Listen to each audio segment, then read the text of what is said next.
Hello दोस्तों, आप सभी का the logical Indian YouTube channel में बहुत बहुत स्वागत है। मैं हूं एडवोकेट पंकज कुमार त्रिपाठी, लखनऊ से। और आज मेरे साथ हैं वरिष्ठ अधिवक्ता श्री सीबी पांडे जी। आप डिस्ट्रिक्ट जज से स्वैच्छिक सेवानिवृत्त लिए हुए हैं।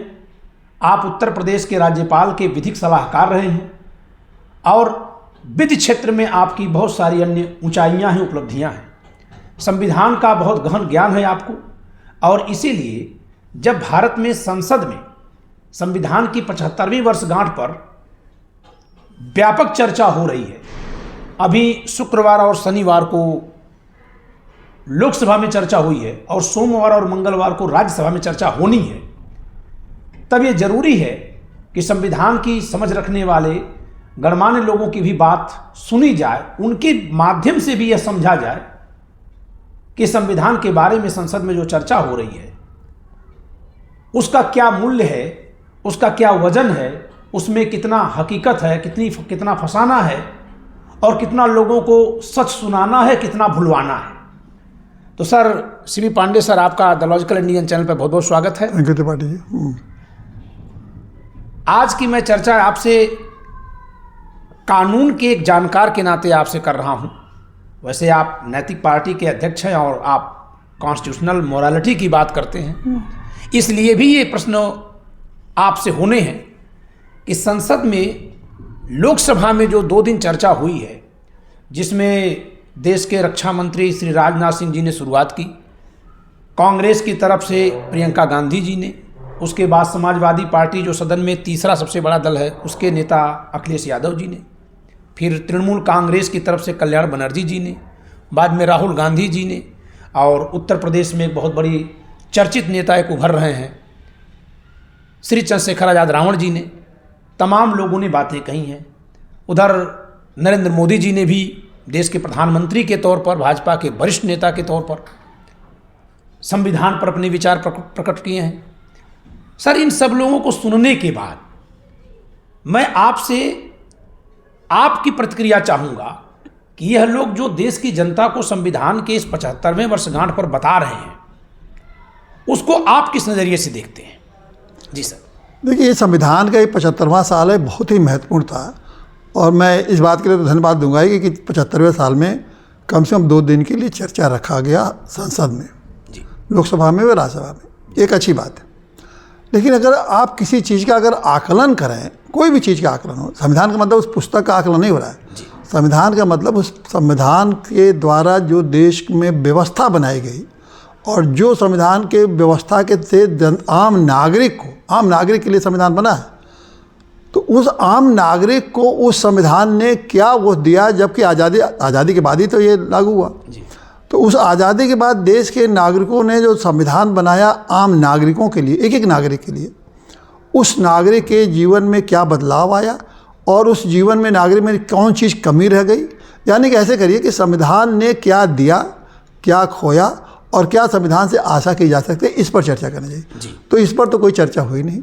इन तीनों बात क्या मिला, क्या खोया और क्या मिलना चाहिए, इस पर जो इस तरह से व्यापक चर्चा में मुझे दिखाई नहीं दिया। दिखाई ये दिया कि अपनी अपनी बात अपनी अपनी पार्टियां अपने अपने ढंग से जैसे करती हैं, मतलब पार्टियों की चर्चा हुई कि मैंने ये किया, मैंने ये किया, कोई उसमें उसका ऑब्जेक्टिव नहीं। सर, मैं जो महसूस कर पाया, आप इस पर अपना प्रकाश डालिएगा कि विपक्ष की तरफ से, खासकर कांग्रेस की तरफ से, यह कुछ भी नहीं बताया गया कि संविधान के रास्ते से चल करके देश को क्या मिला और उन्होंने क्या किया जब उनकी सरकारें थी। हाँ, वर्तमान सरकार क्या नहीं कर रही है, इस पर चर्चा की गई, ये ज़्यादा देखने को मिला। हाँ जी। अब इसी परिप्रेक्ष्य में थोड़ा सा पृष्ठभूमि आप इसको हम चर्चा करना चाहेंगे जी। ऐसा क्यों हो रहा है, इस तरह की बातें क्यों हो रही है? देखिए, एक नैरेटिव तैयार की गई है। नैरेटिव क्या कहिए, ये जनता के, आम जनता के बीच में, खास करके दलितों के बीच में ये एक बहुत गहराई के साथ ये उतर गया है कि ये जो भारत का संविधान है, इसको अम्बेडकर जी ने लिखा, बाबा साहब ने लिखा। अब बाबा साहब ने लिखा तो इसका ही मतलब है कि जिस तरह से बाबा साहब का सम्मान करते हैं, वो समझते हैं कि उसी तरह से संविधान भी है। अगर संविधान के बारे में कोई कुछ बोला तो ये मान के चलते हैं कि बाबा साहब के खिलाफ बोल रहे हैं। तो मतलब बाबा साहब का सम्मान और संविधान के बारे में चर्चा या संविधान के बारे में आलोचना करना, दोनों को दलित एकदम जोड़ देते हैं। और जोड़ देते हैं तो वो एकदम से, जैसे संविधान के बारे में आप अगर ने कुछ कहा तो वो उसके खिलाफ एकदम से भड़क जाते हैं कि ये बाबा साहब का अपमान हो रहा है जी। जबकि वास्तव में अगर आप देखा जाए, सच्चाई ये है कि आप और सभी लोग जानते ही हैं कि कोई बाबा साहब ने संविधान नहीं लिखा। कोई जैसे पुस्तक लिखी जाती है कि वो पुस्तक लिखी, बाबा साहब ने वो पुस्तक वो एक शिल्पी का काम किया कि तमाम विचारधाराओं को सुना, उनमें समन्वय स्थापित किया और उनमें एक रूपता पैदा की और लोगों में सहमति प्राप्त करके संविधान का एक ढांचा, एक ड्राफ्ट कहिए, उसको बढ़िया तैयार करके और संविधान सभा से पास कराया। अब देखिए मैं क्यों ऐसा कहता हूँ, मेरा ऐसा तर्क क्यों है, मेरा व्यक्तिगत तर्क है, ये हम नहीं कह रहे कि लोग इसको माने या ना माने। अगर बाबा साहब ने खुद संविधान लिखा होता तो पहली बात कि लोकसभा में और विधानसभा में क्यों उन्होंने 10 साल का ही प्रतिनिधित्व इनके लिए सीट रिजर्व करते, SC ST के लिए, उनको हमेशा के लिए रिजर्व करते थे, केवल 10 साल के लिए गया। बाबा साहब ने खुद लिखा होता तो बाबा साहब का जो सबसे महत्वपूर्ण बात थी, अपने जीवन में बार बार उस बात को रिपीट करते, मैंने बहुत बड़ा गलती की जो कि पूना पैक्ट में मान लिया, तो वो संविधान में समाहित करते, अपने लिखते तो क्यों कैसे नहीं समाहित करते। अच्छा, वो जो दोहरा आरक्षण, दोहरे वोट की जो मांग की, हाँ, मांग की गई थी कि पूना पैक्ट में ये होता कि एक कॉन्स्टिट्यूंसी इसमें रिजर्व कर दिया जाए, या केवल दलित ही वोट खड़े होंगे और केवल दलित ही वोट देंगे और एक फिर जनरल कैंडिडेट भी खड़ा होता। ये पूना पैक्ट का था ना। तो मतलब वो 80 कॉन्स्टिट्यूंसी एक दलितों की अपना बन जाता। इतना महत्वपूर्ण था ताकि वहाँ दलित का ही आदमी होता और दलित जैसा चाहता उसके कंट्रोल में, नियंत्रण में वो रहता। तो ऐसा महत्वपूर्ण बात जिसको बाबा साहब बार बार कहते भी हैं कि हमने बड़ी गलती की कि पूना पैक्ट में मान लिया।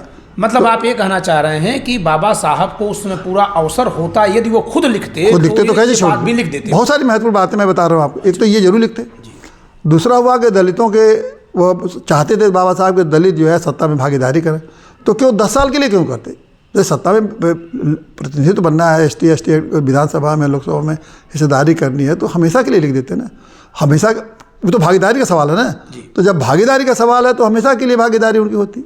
तो उन्होंने इसको भी नहीं लिखा, केवल 10 साल के लिए। इसका मतलब दूसरे और लोगों का राय नहीं बन पाई होगी, इसलिए बाबा साहब ने उसको नहीं एक्सेप्ट संविधान में शामिल किया। तीसरी बात जो महत्वपूर्ण बात है कि ये देखिए, बाबा साहब ने ST ST के लोगों को, चाहे जिसको हम दलित कहते हैं, उनके लिए तो आपने आरक्षण की व्यवस्था की, संविधान में दिया, अलग से प्रावधान दिया, लेकिन पिछड़ों के लिए तो उन्होंने चर्चा ही नहीं की है। संविधान में पिछड़े जातियों की चर्चा नहीं है, पिछड़े वर्ग की चर्चा है, वो संविधान में लिखा है। तो इसका मतलब बाबा साहब वहाँ पिछड़ी जातियों के बारे में लिखते। और अच्छा, जैसे इन्होंने आज आखिर में हुआ ना, आखिर आज हुआ जैसे इन्होंने अनुसूचित जाति लिखा, अनुसूचित जनजाति लिखा, वैसे पिछड़ी जाति नहीं लिखा, पिछड़ा वर्ग लिखा। वर्ग हुआ ना जी, जिसे जब पिछड़े वर्ग का निर्धारण इसका मतलब बाबा साहब को, इसका मतलब बाबा साहब में जो पिछड़ी जातियों का बड़ा निचला तबका था, वो उसको भी, उसकी भी स्थिति बहुत दयनीय थी, तो उसको ध्यान नहीं दिया ना बाबा साहब ने। अगर मैं तो ये कहता हूँ, अगर शायद उनका मन कराता तो शायद उसको भी शामिल करते, उनको भी शामिल कर लेते। तो पिछड़ों को उन्होंने बिल्कुल छोड़ दिया, पिछड़े जातियों के। आज OBC के बारे में तो बाबा साहब ने संविधान में अपने तरफ से तो कुछ नहीं दिया। अब जो पिछड़े वर्ग में की बात कह के बाद में लोगों ने संविधान में पिछड़े वर्ग को पिछड़ी जाति के नाम पर आरक्षण दिया, वो तो 90 में आया, जब वो मंडल आयोग के बाद आया। उसके पहले तो पिछड़े वर्गों के लिए कुछ था ही नहीं। तो ये भी बाबा साहब ने किया। एक बहुत चौंकाने वाली बात है कि बाबा साहब ये चाहते थे कि इन लोगों, दलितों की स्थिति बढ़े, आगे बढ़े। तो एक तो उनके सत्ता में भागीदारी किया, फिर संपत्ति में भी तो उनकी भागीदारी होना चाहिए। आज दलितों के तमाम नेता ये कहते हैं ना कि हमको नौकरी में भागीदारी चाहिए और संपत्ति में भी हमको भागीदारी चाहिए, हिस्सा चाहिए। जो संपत्ति है कि लोग लेके बैठे हुए हैं उसमें हिस्सेदारी बना चाहिए। तो बाबा साहब को अगर हिस्सेदारी दलितों को दिलानी थी तो ये ज़मीन, ये प्रॉपर्टी के राइट को फंडामेंटल राइट क्यों बनाया उन्होंने। आप आर्टिकल 33 है ना जी, आर्टिकल 31 हाँ, आर्टिकल 31 अनुच्छेद 31 संविधान में उसमें फंडामेंटल राइट है, प्रॉपर्टी है, फंडामेंटल राइट। अब फंडामेंटल राइट के नाते अगर बाबा साहब ने फंडामेंटल राइट बना दिया, न बनाया होता, तो मैं समझता हूँ कि संपत्ति का बंटवारा दलितों के लिए उसी समय हो गया होता, उसी समय आज़ादी के बाद ही से। तो आप बताइए 75 साल पहले आज़ादी से संविधान में संपत्ति, आज तक संपत्ति उनके पास नहीं पहुँची है, थोड़ी बहुत लीज यूज पर पहुँच जाती है, वो भी गाँव सभा देती है। तो वो संपत्ति उनको तभी मिली होती। और आप देखिए, संपत्ति अगर मिली होती, जमींदारी खत्म होता, राजाओं का जमीन ले लिया जाता और सब इनको बांट दिया गया होता, तो लेकर के दिया जाता लेके दे दिया था। और दलित आज सबके पास खेत। और आज सर उस समय तो ये तो बहुत बड़ी बड़ी क्रांतिकारी बात आप कर रहे हैं। बहुत ही महत्वपूर्ण बात है कि अगर संविधान के जरिए उस समय आनुपातिक सांपत्तिक वितरण की बात की जाती तो जमींदारों से ली ही जा रही थी, सब ले ली गई जमींदारों से, लेकर के दे दी गई बस। लेकिन तो, क्योंकि उसको जो रहा उसी को दी जाती नहीं, उनका मौलिक अधिकार था, तो प्रॉपर्टी लेने में गवर्नमेंट को तमाम कंपनसेशन देना, ये देना, बहुत देना पड़ा। तो कैसे ले लेते उस समय? जैसे प्रिवी पर इंदिरा गांधी ने बाद में लेके कंपनसेशन नहीं दिया ना, हाँ, बांट भर के दे दिया और सबको नहीं दिया। देखा जाए तो प्रीवी पर्स को जो हटाए वो गैर कॉन्स्टिट्यूशनल था, वो तो हाँ, अगर देखा जाए तो बाबा साहब के हाथ में जब संविधान बन रहा था तो बहुत बड़ा अवसर था कि भाई हम इसको, तो प्रॉपर्टी राइट को फंडामेंटल राइट नहीं होगा, और जब तक प्रॉपर्टी राइट को फंडामेंटल राइट से नहीं निकालेंगे तब तक दलितों का संपत्ति नहीं मिल सकती। तो केवल क्या मिला? बाबा तो नहीं मिला। चौथी बात जो सबसे और महत्वपूर्ण है, बाबा साहब ने भागीदारी लोकसभा में या विधानसभा में तो करा दिया, आरक्षण दिला के, वो भी 10 साल के लिए। अगर उनकी चलती, अब क्यों नहीं किया उन्होंने? मैं फिर वही कहूँगा, अगर उनके हाथ से लिखना था तो गांव-गांव में जो पंचायतें थी, पंचायतें पुरानी संस्था, कोई जो 47 से नहीं, उसके पहले भी कुछ जगह पर चल रही थी। जी नहीं चल रही। तो वो जो संस्थाएं, 47 नहीं सर, ये 73वें 74वें संविधान, नहीं, ये तो गांव में आया जी, लेकिन मतलब ये पहले पंचायती संस्थाएं तो 1922 से ही चल रही थी, समझे आपने, किसी न किसी रूप में। तो बाबा साहब पंचायती संस्थाओं को मजबूत करके सबसे अच्छा ये काम करते हैं कि उसमें भागीदारी संस्थाएं का, जैसे पंचायती राज का सिस्टम आज आया है, उसमें सीधे इन दलितों की भागीदारी, सीधे सत्ता इनके हाथ में, वो सीधे गाँव के स्तर पर सीधे निर्णय लेने की हैसियत में हो गए होते। 75 साल पहले वो अगर गांव प्रधान बनते, 75 साल पहले वो बैठ के गांव की ज़मीन के बारे में, गांव के विवाद के बारे में, गांव के व्यवस्थाओं के बारे में निर्णय लेते, तो आप दलितों के नेताओं की कमी होती। भारी संख्या में दलित नेता तैयार हो जाते और पूरे सत्ता की भागीदारी में करते। पूरे देश में आज उनकी भागीदारी, उनको आरक्षण के लिए लड़ाई नहीं लड़नी पड़ती, उन्हें तो पूरे गवर्नमेंट को चलाने का उनको एक अनुभव मिल जाता। मैं अपने दर्शकों को ये बात स्पष्ट कर दूँ कि पंचायती राज में, यानी ग्राम प्रधान, वार्ड मेंबर, जिला पंचायत सदस्य, जिला पंचायत अध्यक्ष, क्षेत्र पंचायत सदस्य, क्षेत्र पंचायत अध्यक्ष, जो ग्राम पंचायत की ये बॉडीज हैं, इनके संबंध में जो आरक्षण की व्यवस्था है वह 73वें संविधान संशोधन 1992 में नरसिम्हा राव जी की सरकार के द्वारा संविधान में जोड़ा गया। उसके पहले ये व्यवस्था संविधान में नहीं थी। ऐसे ही जो नगर पंचायत हैं, जिसमें टाउन एरिया, नगर पालिका और नगर निगम में आरक्षण की व्यवस्था की गई है और उसके संबंध में चुनाव का जो संविधान में प्रावधान किया गया है, यह प्रावधान 74वें संविधान संशोधन 1992 के जरिए यह भी नरसिम्हा राव जी के सरकार द्वारा किया गया है, जिसको आदरणीय श्री पांडे जी सर स्पष्ट कर रहे हैं कि ये प्रावधान उस समय बाबा साहब नहीं छोड़ते अगर वो संविधान खुद अपने हाथ से लिख रहे हो। तो ये आपका मानना है, ये मेरा मत नहीं है, ये आपका मत है। आप इस पर अपनी प्रतिक्रिया दीजिएगा। मैं चाहता हूं कि अभी आपका मत आपके बीच में आए। बिल्कुल बिल्कुल, यही मेरा कहना है। और क्योंकि इसका मतलब है कि बाबा साहब ने जो संविधान की रचना की, वो तमाम लोगों के विचारधाराओं को समन्वित करके जहाँ जहाँ सहमति बन पाई, वही जहाँ तक सहमति बनी उन्होंने किया। अब देखिए ये, लेकिन लोगों के बीच में, खास करके दलितों के बीच में ये भावना पैदा कर दी गई है कि ये संविधान बाबा साहब ने लिखा है, इसलिए अगर संविधान के बारे में जरा भी कुछ बात कही जाती है, कोई भी बात कही जाती है कि उसकी कि इसमें ये बदलाव होना चाहिए, ये बदलाव होना चाहिए, तो वो लोग दलित बिल्कुल उग्र ये समझते हैं कि बाबा साहब की सब वो ये समझते हैं कि बाबा साहब का अपमान है। सच्चाई भी है कि संविधान के जरिए हासिल हुआ है, तो उनको लगता है कहीं इस पर खतरा ना आ जाए। तो ये कैसे खतरा, ये ऐसा लगता है। लेकिन ये सारी चीज़ें, देखिए एक बात, बाबा साहब ने तो किसी कारणों से नहीं कर पाए, लेकिन ये सारी चीज़ें बाद में सरकारों ने किया ना, तो ये दलितों के मन में क्यों ऐसा भ्रम है? आखिर बाद की सरकारों ने तो ऐसा किया। हाँ, सही बात है। और देखिए सब आ गए, जमीन संपत्ति का अधिकार भी अब मौलिक अधिकार नहीं रह गया। अब ग्राम पंचायतें भी आप 73-74 संशोधन से आ गया, और आरक्षण भी हर 10 साल बाद बढ़ता ही जा रहा है। बाबा साहब तो 10 ही साल के लिए कर पाए थे, वो भी बढ़ता ही जा रहा है। तो ये सारी चीज़ें बाद में तो सरकारों ने किया ना, यानी जितना बाबा साहब जो नहीं कर पाए वो बाद की सरकारों ने किया, कर दिया, बाद में किया गया। तो ये सारी चीज़ें उनके लिए की गई।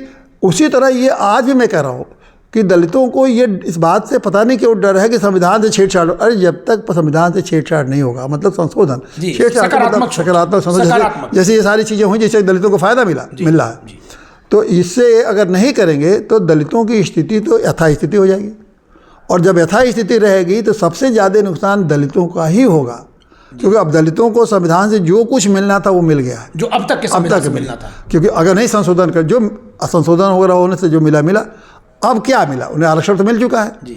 अब आरक्षण के इससे ज़्यादा इसे क्या मिलेगा? अच्छा, राहुल गांधी जी कहते हैं कि हम हम 50% कोटा बढ़ाएंगे और उनको देंगे, तो उससे किसका फ़ायदा होगा? दलितों को तो फ़ायदा नहीं होगा। दलितों को जितना उनकी क्षमता है, संख्या है, उतना ही तो आरक्षण मिल ही रहा है। अब मान लीजिए दलित कहते हैं कि हमको संविधान से हमको प्राइवेट नौकरियों में भी आरक्षण मिले, तो फिर तो संविधान के बिना छेड़छाड़ दिए तो प्राइवेट नौकरी मिलेगा नहीं। तो एक तरफ कहे संविधान की रक्षा करो, छेड़ो ना, और प्राइवेट में नौकरी का चाह रहे हो, तो प्राइवेट नौकरी कैसे मिलेगी? जब तक कि संविधान में अमेंडमेंट नहीं करेंगे, कि एम्प्लॉयर को बाध्य नहीं करेंगे कि आप दलितों में वहाँ अपने लिए आरक्षण करिए, तब तो स्टेट, ये तो सब स्टेट के लिए है ना, संविधान तो स्टेट के लिए, वो प्राइवेट बॉडी पे लागू नहीं होता। तो प्राइवेट बॉडी को जब तक लाएंगे नहीं उसमें, तब तक उनको कैसे मिलेगा? तो संविधान की रक्षा कैसे हो पाएगी?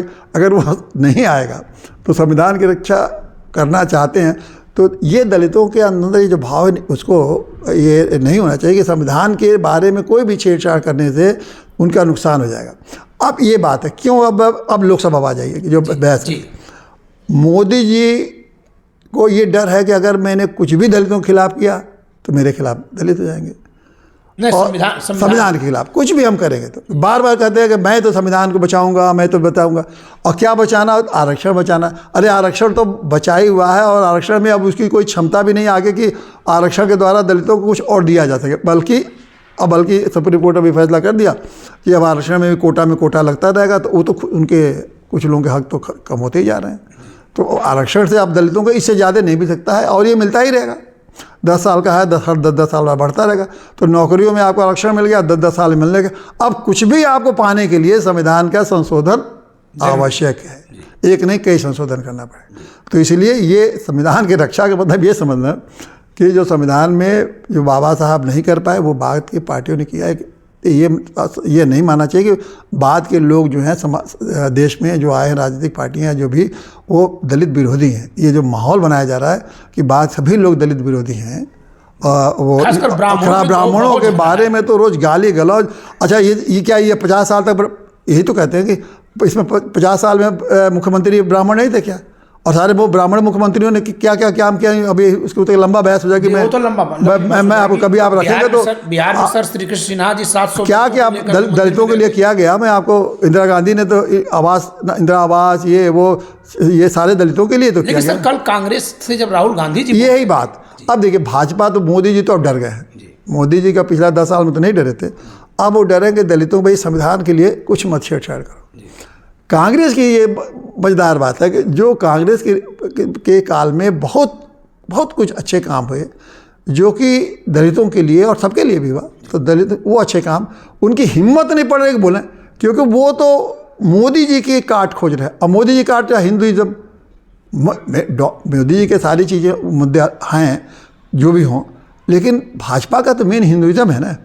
तो हिंदुइज्म के मुद्दे को, मोदी जी के उस हिंदुइज्म मुद्दे को, जो कि वो आरएसएस के ज़माने से जो 100 साल से मुद्दा चल रहा है, लगभग 100 साल होगा, उसको डिमोलिश करने के लिए लगे हैं राहुल गांधी। जो कैसे डिमोलिश, जो 100 साल से चल रहा है उसको डिमोलिश करके पुराण, रामायण और फलाना और ढमाका, इन चीज़ों को डिस्क्रिमिनेशन दिखा के, अरे वो ख़त्म हो चुके हैं। भारत का संविधान लागू हो गया। तो आप ये लोगों को समझाइए कि अब जो भारत के वैल्यूज हैं, जो हम कॉन्स्टिट्यूशनल मॉरलिटी हम कहते हैं, उन कॉन्स्टिट्यूशनल मॉरलिटी की बात करिए और बताइए कि हम लोगों ने ये किया और ये हम कर सकते हैं। कौन सी बात? अब जाति जनगणना कहते हैं, हम जाति जनगणना करा के और 50% कोटा ख़त्म कर दें। अब 50% कोटा ख़त्म कर देंगे और जाति जनगणना, तो नौकरियाँ तो जितना है वो तो नहीं बटेगी ना, वो बटेगी उतनी ही नहीं बटेगी। जी। अच्छा, यानी कि ये लोग भी एक तरह से ध्रुवीकरण का खेल खेल रहे हैं, मतलब उसी में लड़े, मतलब 100 नौकरी है, 50 उनको दे दिए, 2 अधिक मिल जाएगा, 2 उसमें मिल जाएगा, 4 उनको मिल जाएगा, और क्या मिलेगा। लेकिन जैसे गांव पंचायत, आपने नरसिंह राव ने गांव पंचायत दिया, तो गांव के देखिए सशक्तिकरण हो गया, गांव में लोग अपने फैसले लेने लगे। चीज़ें ये होती है ना, संपत्ति का अधिकार खत्म हुआ तो आप देखिए ये चीज़ें हुई। तो अब इन चीज़ों पर राहुल गांधी न बढ़ के इस मोदी जी के हिंदू एजेंडे के पीछे पड़े रहते हैं और उससे निकलने वाला कुछ नहीं है। तो ये ऐसा भ्रमित है, हमको तो लगेगा कि इन्हें खुद ही नहीं पता है कि हमें संविधान क्या के माध्यम से क्या हम कर सकते हैं दलितों के लिए, पिछड़ों के लिए, अगड़ों के लिए, ब्राह्मणों के लिए, सबके लिए। एक बात जान लीजिए, सबको संविधान के फंडामेंटल ड्यूटी है, ये भी कांग्रेस इंदिरा गांधी ने इम्पोज किया, जी जोड़ा था, हाँ जोड़ा था। उसमें एक बहुत बड़ी बात की, उसमें एक बहुत महत्वपूर्ण बात ऐड किया गया है। और आप तो संविधान की किताबें लिखे हैं, उसमें एक बहुत महत्वपूर्ण बात है जिसको बार बार मैं कहता रहता हूँ कि व्यक्तिगत रूप से और सामूहिक प्रयासों में आप हर व्यक्ति व्यक्तिगत और या सामूहिक प्रयास, निजी रूप से भी और सामूहिक प्रयास से हर आदमी को इस देश को उत्कर्ष पर ले जाने की, अपने भी उत्कर्ष पर पहुँचे और इस देश को भी उत्कर्ष पर पहुँचाए। अब बताइए, तो इसका ये मतलब है कि ब्राह्मणों को भी अपने निजी तौर पर भी और सामूहिक तौर पर भी इस देश को उत्कर्ष पहुँचाना है, देश को भी ले जाना। पिछड़ों का भी कर्तव्य है, निजी तौर पर भी और कर्तव्य पे। दलितों का भी यही उत्कर्ष है कि हम निजी तौर पर भी और अब ये बताइए, जब सबका, सभी नागरिकों का यह कर्तव्य है तो कहाँ नागरिकों में विरोध है? हम अपनी बात कहेंगे, ब्राह्मण बात मान लीजिए, हम ब्राह्मण की बात कहते हैं तो मान लीजिए ब्राह्मण है तो ये भी ठीक है, दलित अपनी बात कहता है वो भी ठीक है, पिछड़े बात कहता है वो भी ठीक है। लेकिन आज के लिए चल रहा है कि ये वोट बैंक के नज़रिए से जब आज अवसर मिल रहा है तो दलितों की बात को बढ़ाया जा रहा है, तो ब्राह्मणों को दबाया जा रहा है, कहीं पिछड़ों को दबा के। मतलब आप ये कह रहे हैं कि संविधान सबको उठा सकता है एक साथ, हाँ, लेकिन वोट बैंक के लिए किसी को दबा नहीं की बात की जा रही है, ये बहुत गलत है। और यही जो है सरकार के, खास करके जितनी सरकार अब आ रही है, चाहे राहुल गांधी तो वही कर रहे हैं, हाँ राहुल गांधी भी लगभग वही कर रहे हैं। अब आप जिस तरह से राहुल गांधी ये कर रहे हैं कि हम उनको संख्या बढ़ा देंगे 50% करके, तो मतलब किसी से लेके ही तो देंगे ना, उनको तो मिल नहीं रहा, तो ये वोट बैंक की राजनीति है। तो वोट बैंक नहीं, यार जो संविधान के निर्माताओं ने, अच्छा जब मैंने आपसे कह दिया कि संविधान के निर्माताओं में कोई अम्बेडकर जितने लिखा ने सारे लोगों का विचार लिया ना, तो उसमें सबका समाहित है। उस देश की जो मानसिकता उस समय थी यार, क्योंकि स्वतंत्रता की लड़ाई से हर वर्ग के लोग आए थे और हर वर्ग के परिस्थितियों को झेले थे और वो सबके कठिनाइयों को समझे थे और सब मिला जुला के उन्होंने संविधान को एक स्वरूप बनाया। अब उस संविधान को आगे हमको बढ़ाने के लिए इस तरह से अभी तक 125 संशोधन कर चुके हैं ना, तो इस तरह ये कि जो संविधान की रक्षा करने वाली बकवास, हमको तो बकवास लगता है कि हम संविधान की रक्षा करेंगे। और उसके मैं तो कहूँगा उन लोगों के ट्रैप में मोदी फंस रहे हैं कि मैं भी तो रक्षा करूँगा। तो विपक्षी तो संविधान की रक्षा अपने वोट बैंक के लिए कर रहे हैं, क्योंकि वो जानते हैं कि संविधान में हम बात करेंगे तो मोदी अम्बेडकर जी क्या बात आ जाएगी, और अम्बेडकर जी को दलित बहुत सम्मान से देखते हैं, तो दलित और इतना सम्मान से देखा जाता है, देश के लोग भी देखते हैं, क्योंकि उन्होंने संविधान में ये भी मुश्किल काम था कि सबका विचार लेकर एक सबका जवाब देना बहुत हाँ एक समन्वय करके एक चीज़ तैयार करना था। तो उसमें शिल्पी को मैं तो कहता हूँ महान शिल्पी थे वो, तो महान संविधान शिल्पी मैं कहूँगा कि एक लेखक नहीं कहूँगा, लेखक छोटा हो जाता है सर, तो महान शिल्पी थे, उन्होंने सबको बना के दिया। तो अब इसके डर से आप सर मैं थोड़ा और स्पष्ट कर दूं, लेखक इसलिए छोटी चीज़ है दोस्तों, क्योंकि लेखक के लिए क्या है कि आप अपने जितने भी विचार हैं आप लिख दीजिए, आप लेखक हो जाएंगे। लेकिन शिल्पकार का मतलब है कि सबके विचारों को भी जगह देते हुए लिखिए, बड़ी चुनौती। हाँ, ये बड़ी चुनौती, वो किया उन्होंने, बहुत बखूबी निभाया। और आज उसका ही परिणाम है कि 75 साल बाद संविधान में खुल के चर्चा हो रही है। और संविधान किसी भी रूप में हो, लेकिन संविधान के हिसाब से सरकार चुनाव हो रहे हैं, संविधान के हिसाब से सरकारें बन रही हैं, संविधान के हिसाब से अपने दायित्व का निर्वाह कर रहे हैं। ये अलग बात है कौन कितना अच्छा कर रहा है, कौन खराब कर रहा है, वो तो समय समय पर परिस्थितियाँ जैसी रहती हैं, उस हिसाब से नियंत्रण जनता को करना चाहिए। जनता चूँकि सॉवरेन पावर, लेकिन जनता अपने दायित्व को नहीं समझती। ये मैं कहूँगा कि जनता अगर दायित्व को समझने लगे तो ये सब ठीक हो जाएंगे। लेकिन अब किसी भी वर्ग को अपनी बात कहने से और उत्कृष्टता प्राप्त करने पे किसी का आलोचना न करके बस कि उसको सहयोग करना चाहिए। दलित को चाहिए ब्राह्मणों का सहयोग करे, ब्राह्मणों को चाहिए दलितों का सहयोग करे, पिछड़ों को चाहिए दलितों का सहयोग करे, दलितों को चाहिए पिछड़ों का सहयोग, क्योंकि सामूहिक है ना, व्यक्तिगत रूप से भी करो, सामूहिक। तब ये संविधान की मंशा जो अम्बेडकर साहब बना पाए, तब उनका भी सपना पूरा होगा। ये लोग समझते हैं कि नहीं, अम्बेडकर साहब ने संविधान क्यों दलितों के लिए बनाया, पिछड़ों का कि हम बाबा साहब ने हम लोगों के लिए बनाया। बाबा साहब ने तो हम पिछड़ों के लिए कुछ नहीं किया था। हाँ न, अच्छा यहाँ तक कि संविधान सभा में तो आप ये देखिए, वो संविधान में तो बैकवर्ड कमीशन भी नहीं था, बैकवर्ड कमीशन भी बाद में बना। तो दलित लोगों को तो अगर मान लीजिए कि हो पिछड़ों को, तो न बैकवर्ड कमीशन रहा, न बैकवर्ड रिजर्वेशन था, महिला रिजर्वेशन भी नहीं था। महिला रिजर्वेशन भी नहीं था, अब महिला रिजर्वेशन आया। तो ये सारी चीज़ें जो हैं ये अब इसीलिए मैं कहता हूँ कि सारी पार्टियाँ, आप देखिए कैसे कैसे बात कर रहे हैं कि कोई आपको लगा कि ये सारी बात बहस होना चाहिए कि भाई संविधान में जो बाबा साहब के जो सपने थे उसको हम लोगों ने बाद में पूरा किया, ये बहस होना चाहिए। अब बाबा साहब के ये सपने हैं उसको आगे हमें पूरा करना चाहिए। और मैं तो कहूँगा कि इस पूरी संविधान सभा में जितने महापुरुष थे वो यही चाहते थे। हाँ, कि हमारे पूर्वजों का सभी पूर्वजों का सपना था कि देश को इस तरह से ले एक एक नागरिक को उठाने का, ये सबसे बड़ी बात, सबसे बड़ी बात। बिना किसी का अहित किए, बिना किसी को दबाए सबको उठा नहीं, उसके साथ सामूहिकता भी जोड़ा, एक एक नागरिक को भी, और सामूहिक रूप से भी। सामूहिक रूप जब आप कह देते हैं तो गाँव, मान लिया हम 10 लोग बैठे हैं तो 10ओं की को हमको अकेले हम आगे बढ़ें और सामूहिक रूप से भी हम आगे बढ़ें, तो इसमें कौन छूटता है? लेकिन इसको आप देखिए कि सब कोई कह रहा है कि हम इसको हमारे हिंदू, कोई कह रहा है मुसलमान, कोई कह रहा है दलित, कोई कह रहा है पिछड़े, ये ऐसी भावना इधर 10-20 साल 15 सालों में फैली है। मैं समझता हूँ कि ये बहुत ही संविधान के लिए और देश के लिए घातक है। मतलब सबको तोड़ने वाली। हाँ, तोड़ने वाली बात। संविधान सबको जोड़ने के लिए बना था, सबको तोड़ रही है। हाँ, आप देखिए कितने लोकसभा में आपको मैं दलित हूँ, मैं पिछड़ा हूँ, अब पिछड़ों की बात नहीं सुनी जा रही है, दलितों की बात नहीं सुनी जा रही। अच्छा, जैसे चंद्रशेखर आजाद रावण जी ने जो कहा कि जब उनका समय बताया गया तो उन्होंने कहा कि आप दलितों को संसद में भी नहीं बोलने देंगे। अब ये भी एक बड़ा भारी आप इसी पर कर रहे हैं। ये भ्रमित, देखिए लोग बड़ा भ्रमित है इसको लेके। एक तो जितने MLA MP हैं वो चाहे वो रिजर्व कॉन्स्टिट्यूंसी से जीत के आते हो, तो रिजर्व कॉन्स्टिट्यूंसी में भी दलित ही लड़ेंगे चुनाव, पिछड़ों की तो कॉन्स्टिट्यूंसी है नहीं, ST है।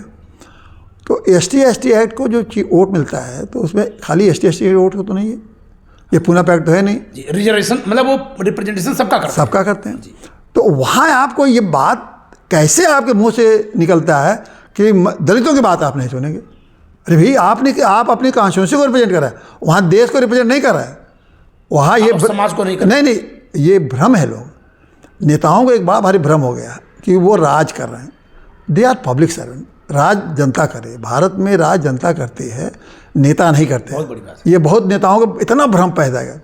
उसी तरह जब लोकसभा विधानसभा पहुंचते हैं तो उस समझते हैं कि वो तो यहाँ के पूरे देश को रिप्रेजेंट कर रहे हैं। अरे भैया, तुम देश को नहीं रिप्रेजेंट कर रहे हो, तुम अपने जिस विधानसभा से या लोकसभा क्षेत्र से आए उसको रिप्रेजेंट कर रहे हो, उसके नाते तुम्हारी बात सुनी जा रही है, तुम्हारे देश के नेता के रूप में बात नहीं सुनी जा रही। और तो अब मैं दलितों का नेता, पूरे देश के दलितों का नेता हो गया ना, कौन डिक्लेयर किया दलित?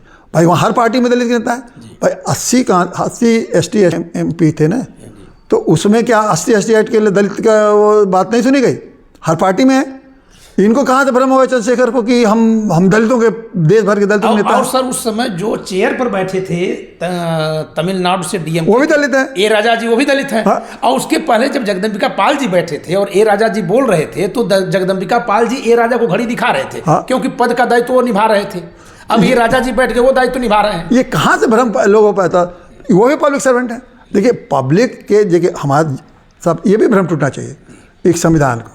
और एक मैं बाबा साहब को धन्यवाद दूँ कि चाहे वो जज MLA हो, MP हो, प्राइम मिनिस्टर हो, राष्ट्रपति हो, उपराष्ट्रपति, जितने भी बड़े पद हैं ये सब पब्लिक सर्वेंट हैं। जज हो सब पब्लिक सर्वेंट हैं, चाहे ये IAS हो, PCS हो, कमिश्नर हो, जो भी हो सब पब्लिक सर्वेंट। जनता तो सर्वेंट नहीं है। और पब्लिक मतलब जनता, तुम जनता के नौकर हो। अब बार बार राज किया, अरे मोदी जी बोलते हैं मैंने, कांग्रेस ने राज किया, BJP ने राज किया, राज ही करते। ये राज शब्द कैसे मुंह से निकलता है? मोदी जी इसी डिबेट में भी राज, उन्होंने ये राज किया, उन्होंने राज किया। अरे भैया, राज नहीं कर रहे हो तुम, पब्लिक सर्वेंट के रूप में अपने दायित्वों को निभा रहे जो कि जनता ने तुमको दिया है। और तुम राज और राजा। और ये बात कल्याण सिंह कहते थे कि मैं तो राजा हूँ। कल्याण सिंह भी इस्तेमाल करते, मैं राजा हूँ। पता नहीं कौन को राजा बना दे लोकतंत्र। एक तरफ तो लोकतंत्र की दुहाई देते हैं और उसके बाद दूसरी तरफ मोदी जी भी लोकतंत्र की दुहाई देते हैं, संविधान की दुहाई देते हैं, सर लोकसभा को दे, और राजा और राज और ये और नौ राजा हैं, 9 VIP हैं, 9 VIP हो। आप लोग लोक सेवक हो। लोक सेवक माना जनता की सेवा। राजा कहीं है तो जनता है। अब वो जनता को संविधान में ऐसी बात नहीं ला पाई कि इन राजाओं को कैसे, सो कथित राजाओं और VIPों को कैसे ठीक किया जाए। अगर राइट टू रिकॉल, JP कहते थे ना, राइट टू रिकॉल अगर हो जाता तो ये राजा और ये व्यवस्था कर दिया गया होता संविधान में, तो ये राजा VIP समझ लीजिए अपने हैसियत में रहते और इनको समझ में आता कि हम राजा नहीं हैं, जनता जब चाहेगी कान पकड़ के हमको पीछे खींच लेंगे, बस हैसियत में ये तो नहीं है। ये नहीं हुआ, इसी का ही इन राजगद्दी इनको मिल गई जैसे लोग समझते हैं, और ये ठाट बाट ऐशो आराम जो नेताओं का है उसी नाते है। यहाँ राइट टू रिकॉल करिए, देखिए खत्म हो जाएंगे लोग जी। हाँ, संविधान का एक तरह से टूल के रूप में इस्तेमाल हो रहा है।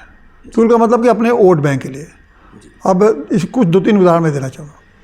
अब नरसिंहा राव ने ST को प्रमोशन में आरक्षण की व्यवस्था किया, जी। लागू नहीं हुआ, व्यवस्था तो कर दिया उन्होंने। उसी तरह से अटल बिहारी वाजपेयी जी ने एक उसको कहा कि नहीं, सीनियरिटी के हिसाब से प्रमोशन होगा ST वो व्यवस्था की ताकि उनको लाभ मिले। मतलब कि नरसिम्हा राव जी ने अपने शासनकाल में SC/ST के प्रमोशन का रिजर्वेशन किया और उस प्रमोशन को विद सीनियरिटी कर दिया था अटल बिहारी वाजपेयी जी। आप इसकी बात कर रहे हैं, यही बात है जी। लेकिन उसको लागू नहीं किया। अब लागू होना चाहिए था ना, लागू तो इसका मतलब था कि उसको एक्चुअली उनके आत्मा में ये चीज़ें नहीं थी, लोगों को ST को लाभ देने का नहीं था, बस कि उनको वोट लेने का मकसद था, ताकि वोट मिल जाए फिर देखा जाए। उसके बाद देखिए, अब देश में आया सन 2012 में मुलायम सिंह ने इसको इस्तेमाल किया टूल्स के रूप में। तुरंत उन्होंने कहा कि सवर्णों को वोट लेना है तो भाई एक ही रास्ता है कि इनका प्रमोशन जो है ख़त्म कर दो। उन्होंने कहा कि मेरी सरकार आएगी तो मैं ख़त्म कर दूंगा इनके दलितों का प्रमोशन में आरक्षण। तो उनकी सरकार आ गई, बहुमत से सरकार आ गई। तो देखिए कैसे अच्छा, मतलब कि SC/ST का वोट लेने के लिए कांग्रेस और भाजपा ने दाव खेला और मुलायम सिंह जी ने सवर्णों का वोट लेने के लिए देखिए कैसे कैसे इस्तेमाल हो रहा है जी। और ये अब और सब लड़ रहे हैं आपस में, सवर्ण और दलित और ST/ST लड़ रहा है, और ये अपना इस्तेमाल कर रहे हैं वोट के लिए सभी पार्टियां। अब उससे ज़्यादा शिक्षा बढ़ा जी। शिक्षा को अच्छा सर, मैं एक बात इसमें और भी कह दूं कि आज भी संविधान में वो प्रमोशन का आरक्षण का प्रावधान है, लेकिन लागू कहीं भी नहीं है। संविधान में जो प्रावधान वो है वो तो है ही है, वो व्यवस्था तो है, लेकिन ये कोई पार्टी कहीं भी नहीं लागू करने की सोच। देखिए उस संविधान क्योंकि वो वोट बैंक के लिए ही तो लागू ही किया गया था बस। तो अब वो पर्पस पूरा हो गया। जैसे शिक्षा का देखिए, शिक्षा एकदम महत्वपूर्ण चीज़ है। मैं तो मानता हूँ कि शिक्षा और स्वास्थ्य इससे बड़ा महत्वपूर्ण कोई चीज़ नहीं है।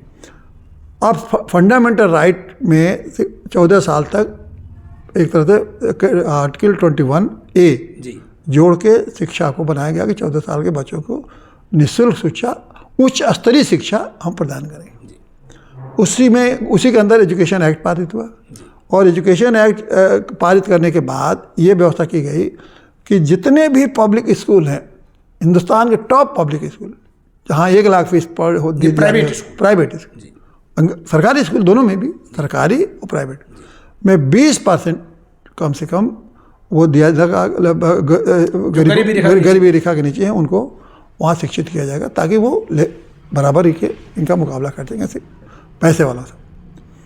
अब इतना बड़ा एक बहुत बड़ा एक क्रांतिकारी सुधार था ना।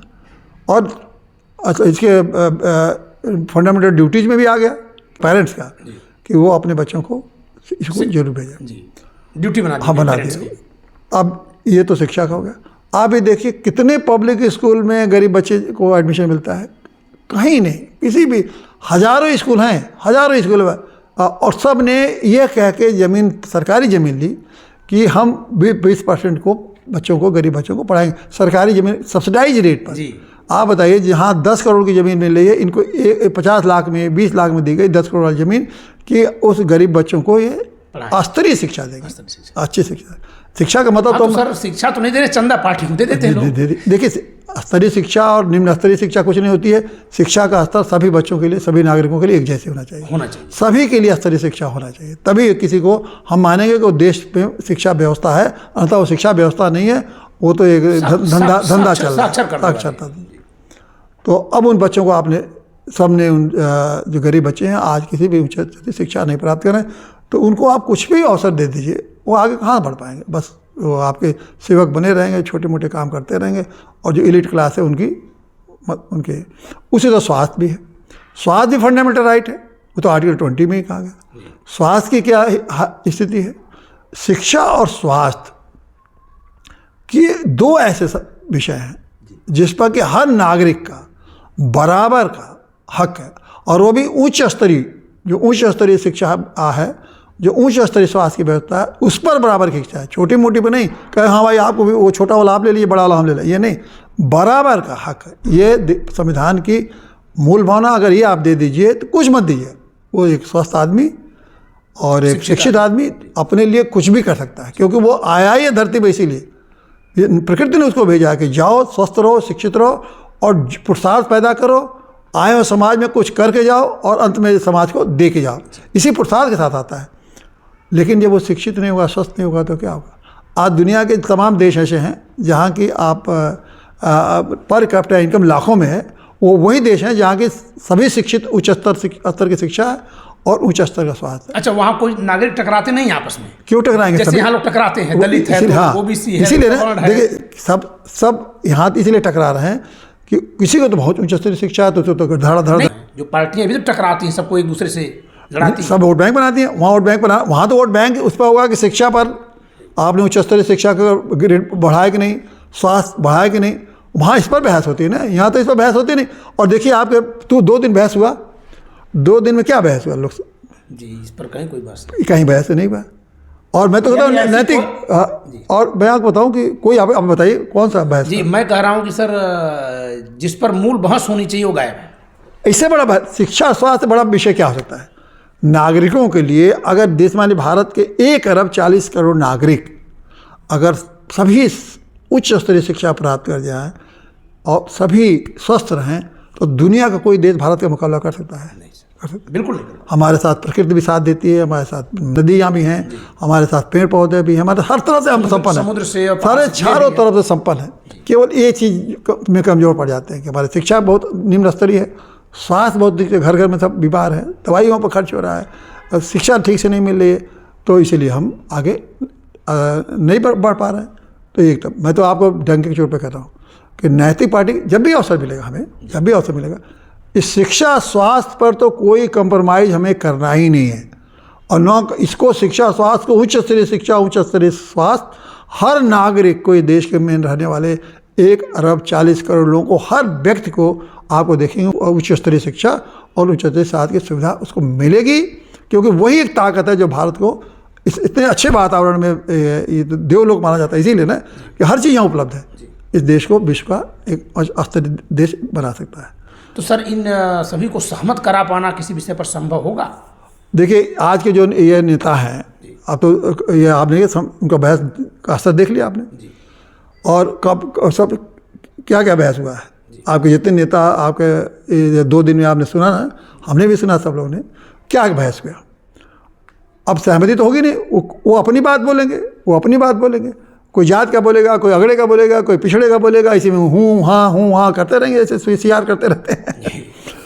लेकिन मैं कहता हूँ इसी समय ऐसे ही जैसे संविधान मैंने शुरुआत में कहा कि अम्बेडकर ने एक शिल्पी के रूप में कितने अच्छे ढंग से संविधान के सबके विचार को लेके एक तैयार किया, अच्छे शिल्पकार के रूप में, उसी तरह देश में अम्बेडकर जैसा नेता सबको सहमत करके, सभी को सहमत करके शिक्षा, स्वास्थ्य, रोजगार, ये जो बेसिक समस्या है, मैं तो कहता हूँ रोजगार को भी मत करिए, शिक्षा स्वास्थ्य के लिए सहमत सब एक मत हो जाए, अपने आप सब कर लेंगे, सब कर लेंगे अगर। तो मैं तो कहता हूँ कि मैं तो इस पर अम्बेडकर को सल्यूट करता हूँ कि वो उस समय जब देश में एक नए संविधान की विविधताओं के देश था, सारे अलग अलग विचारधारा थे, सारे लोगों को सहमत करा के एक ड्राफ्ट उन्होंने तैयार किया संविधान का, जिसको देश ने स्वीकार किया और उसकी ऐसी ताकत बनी कि आज 75 साल भी वो संविधान अपने मजबूती से खड़ा है और चल रहा है, आगे बढ़ रहा है। और उसमें कुछ एक तमाम उसके बाद भले जो अम्बेडकर काम नहीं कर पाए, उसके बाद की पीढ़ियों ने उसी संविधान के नाते ही तो आगे करके दिखाया जो मैंने हम लोगों ने चर्चा किया। तो इस पर तो अम्बेडकर को मैं बहुत बहुत सल्यूट करता हूँ और करना चाहिए पूरे देश के लोगों को कि कम से कम उन्होंने एक उनके जैसे स्वरूप का स्वभाव का कोई व्यक्ति होगा वही कर पाए, तो वो सबको फिर सहमत करके और उन विषयों पर चर्चा करेगा जिससे देश आगे बढ़े। सभी को देखिए, यहाँ दलित और पिछड़े अगलों की बात हम नहीं कर रहे, यहाँ तो हर नागरिक को हमें आगे बढ़ाना है, हर नागरिक को हमें, और तभी वो जो संविधान के जो कर्तव्य में दिया गया ना कि व्यक्तिगत रूप से और सामूहिक रूप से उत्कृष्ट पहुँचाना है, श्रेष्ठ बनना है। तो व्यक्तिगत रूप से मतलब ब्राह्मण को भी हक है, दलित को भी हक है, पिछड़ों को भी हक है अपनी बात कहने का व्यक्तिगत रूप से, साथ ही साथ सामूहिक रूप से और यही अम्बेडकर का एक, मैं तो समझता हूँ कि अगर निचोड़ अगर निचोड़ संविधान के लीजिएगा तो इसकी मंशा यही है। और इसीलिए संविधान के प्रेम्बुल में जो ये बहुत सारी बातें की गई हैं यूनिटी की और भ्रातृत्व की, यही कंसेप्ट है ना। तो उसमें संविधान में उन्होंने किया, लिखवाया होगा ना, जब अम्बेडकर ने भ्रातृत्व की बात प्रेम्बुल में लिखवाया होगा, चाहे उन्होंने एकता की बात लिखवाई होगी, तो उनके सामने यही भाव रहा होगा कि सभी को हमको मिलकर देश को आगे बनाना है। और आज ये हो रहा है कि हम दलित के नेता हैं, या पिछड़ों के नेता हैं, हम अगड़ों के नेता हैं, हम तो अब ये ऐसे तो देश रोज़ पर रोज़ कमजोरी हो रहा है। और ऐसा कमजोर होता जा रहा है कि दूसरे एक दिन आएगा कि जब सभी हम अपने ही में नहीं रहेंगे तो हम दुनिया के सामने अपनी क्या ताकत दिखा पाएंगे। बहुत बहुत धन्यवाद सर।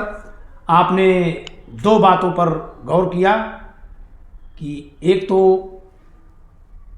बाबा साहब डॉक्टर भीमराव अंबेडकर संविधान के लेखक नहीं बल्कि शिल्पकार हैं। लेखक का दायित्व बहुत छोटा होता है कि अपने दिमाग में उसके जो विचार आए लिख दें। शिल्पकार इस रूप में है कि अपने विचारों के साथ अन्य सबके विचारों को सुनकर, जोड़कर, सबको सहमत करा करके जो चीज़ तैयार हुई उसको लिखा जाए और वो देश की बेहतरी के लिए लिखी जाए। और इसी नाते यह माना गया है कि जो शेष बचे मुद्दे हैं, खासकर शिक्षा और स्वास्थ्य, जो दो मानव जीवन के लिए अत्यंत महत्वपूर्ण चीज़ है, उस पर भी देश को सहमत कराने के लिए कोई डॉक्टर भीमराव अंबेडकर जैसा व्यक्ति ही होना चाहिए। फिर ये दोनों मुद्दे भी हमारे सकारात्मक रूप से संभव हो जाएंगे, लोगों के लिए ये चीज़ें उपलब्ध हो जाएंगी। दूसरी बात कि नैतिक पार्टी शिक्षा और स्वास्थ्य को सर्वाधिक महत्व देती है और जब कभी अवसर मिलेगा इन दोनों विषयों को, इन दोनों जरूरतों को पूरा करने का सफल प्रयास करके साबित कर दिया जाएगा कि बाबा साहब अम्बेडकर जिस विचार पर चले थे उसी विचार पर, उसी रास्ते पर चलकर देश की जनता को जो चीज़ें दी जानी जरूरी हैं वो दी जा सकती हैं और दी जा रही हैं। बहुत बहुत धन्यवाद सर, आप लॉजिकल इंडियन चैनल पर आए। आप सभी को जय संविधान।